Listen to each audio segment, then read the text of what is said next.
আজকে গোটা সেদ্ধ নিয়ে বসে পড়েছি। খালি দেখো গোটা সেদ্ধ, মানে আমাদের গোটা সেদ্ধ নেই অ্যাকচুয়ালি, এটা পাশের বাড়ি কাকিমাদের আছে, মানে আমার ঘরে যে আশপাশে যারা আছে কাকিমা কাকিমা আছে, জ্যাঠাইমা আছে, তাদের গোটা সেদ্ধ হয়। তো তারা দিয়ে গেছে আর কি। তো মা বলল আজকে আর রুটি করবো না, মাও মুড়ি খেতে বসে পড়েছে, অলরেডি খাচ্ছে। তো মা বললো আজকে আর রুটি করবো না, তো গোটা সেদ্ধতে মুড়ি খেতে খুবই ভালো লাগে, তাই গোটা সেদ্ধ দিয়ে মুড়ি খেতে বসে পড়েছি। এটাতে কড়াই কড়াই আছে, খালি বেশিরভাগটাই কড়াই। তো এটা মিষ্টি মিষ্টি ভালো লাগছে খেতে, সবকটাই মিষ্টি মিষ্টি, কিন্তু এইটার টেস্টটা খুবই ভালো হয়েছে। একটা আছে, এই আবার দেখো ডাঁটা, মোটা মোটা ডাঁটা, আর আলু তো একদম পুরো গোটা গোটা, মানে এতে গোটা গোটা দিতে হয়, তাই গোটা গোটা।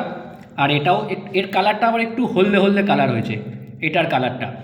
আর এটা তো একদম পুরো মানে গোটা গোটা দেখা যাচ্ছে। আর সিম, আর এটা রাঙালু, এটা রাঙালু, এটা আলু আছে, কড়াই আছে, মানে সব রকমই দেয়া আছে আর কি। আর আমি এখানে মুড়ি নিয়ে বসে পড়েছি, প্রথমে ওই কড়াইটাই দিয়ে খাচ্ছি। আর এখানে সিম, ভালোই লাগছে খেতে, মিষ্টি মিষ্টি, মানে বছরে একবার। দারুণ হয়েছে, দারুণ হয়েছে, মানে গোটা সেদ্ধতে মুড়ি খেতে দারুণ লাগে। কার কার ভালো লাগে গোটা সেদ্ধতে মুড়ি খেতে আমাকে একটু কমেন্ট করে জানাও।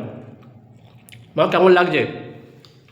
মা তো বলেই দিয়েছে হ্যাঁ ভালোই লাগছে, আর আমারও ভালোই লাগছে, খারাপ লাগে না গোটা সেদ্ধতে মুড়ি খেতে। ওহো, এইভাবে ধরো আর এইভাবে